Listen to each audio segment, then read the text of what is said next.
Last year was a big one for rider contracts because with the exception of 3 riders, the entire field had their contracts expiring at the end of 2022.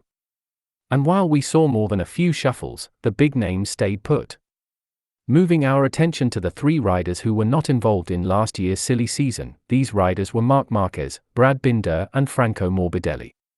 While Binder and Marquez have their contracts until the end of 2024, keeping them in sync with the rest of the grid, out of sync Franco Morbidelli's contract with Yamaha ends at the end of 2023. Impressing with B-spec hardware in a neglected customer team, Franky rode the wheels off of his M1 to claim the runner-up position in 2020. And despite continued hardware deficit in 2021, Franky continued to beat his GOAT teammate, Valentino Rossi regularly, and often outperformed the factory Yamaha of Maverick Vinales in the first half of that season. So when Vinales tried to blow up the M1 at Austria, it was a straightforward decision to give the factory seat to Franky, and reunite him with his Petronas SRT teammate Fabio Quartararo. However, ever since Franky got number 21 on the factory spec Yamaha, one thing or the other keeps going wrong. In 2021, while Marquez's injury, surgery and comeback hogged the headlines, Franky was undergoing his own rehabilitation after a pretty invasive knee surgery.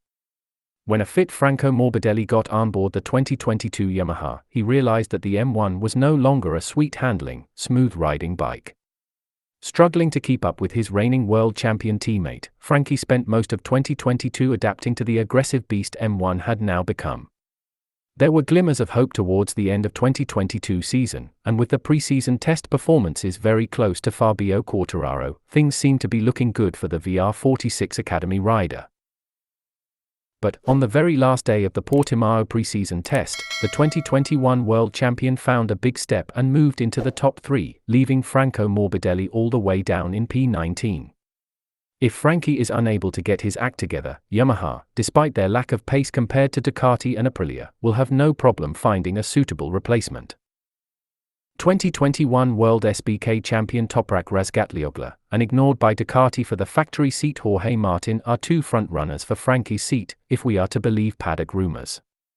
Issuing first warning of sorts to Morbidelli, Yamaha team manager Massimo Meregalli laid down their expectations from number 21 for this season. Meregalli said, "Last year he showed us in Sepang a really good performance. This is what we expect this season. I saw he was more aggressive. I hope to see him in the position that he needs to be. We all know what he is capable of, so it will be fundamental and important for Morbidelli to prove that he still knows how to be fast." Franco Morbidelli on the other hand is relaxed and believes he can jump up the order with very small improvements because of narrow margins in modern MotoGP. Franky said, "These were busy days of testing. We tried many things, did a lot of stuff, and did a lot of testing, and that's what testing is for, so I'm happy about that. It will be important to analyze the data we've gathered and make the right choices for the race weekend. Looking at the standings, our result may seem bad, but in reality the gap is not so big, and the slightest improvement could move us up the order." Do you think Franky can quickly find improvements and save his seat in the factory team? Or will he be relocated to the VR46 Yamaha satellite team, if that ever happens? Let's chat in the comments below. And before you leave, don't forget to hit the like button and consider subscribing if you aren't already subscribed.